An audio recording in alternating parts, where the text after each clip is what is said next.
আমি আজকে ইনস্টিম অ্যাড কিভাবে সেটআপ করা লাগে সেটা আমি আজকে আপনাদেরকে স্ক্রিন শেয়ারের মাধ্যমে দেখাই দিব। এই দেখেন চলে আসলাম মনিটাইজেশনে। মনিটাইজেশন আসার পরে যে আমার ইনস্টিম অ্যাড চলে এসেছে সেটআপ।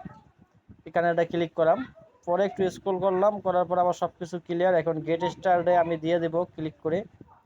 দেওয়ার পরে যে আবার দেখেন কোন সে আসে, এই যে এসেছে আমার যেহেতু আছে সব কিছুই সেট আপ করা, তাই আমি অ্যাড নিউ বিজনেস ইনফোতে যাব না, আমি এখানে টিকমার দিয়ে নেব। আপনাদের যদি আসে এরকম যদি সেট করা থাকে আগের থেকে, তাহলে আপনারা টিকমার দিয়ে নেবেন, দিয়ে নেক্সটে দিবেন। নেক্সটে দেওয়ার পরে এই যে দেখেন আমার ওকে সাকসেস হয়ে গেছে। এখন রিভিউতে ফালাইছে, তো এখন এই যে চোখ দেখাইছে, যেখানে ওকে চাপ দিবেন। ওকে চাপ দেওয়ার পরে একটু পিছে আসবেন, পিছে আসার পরে একটু স্ক্রল করবেন, স্ক্রল করার পরে দেখবেন এখানে ইন রিভিউ লেখা আছে, মানে 7 থেকে 14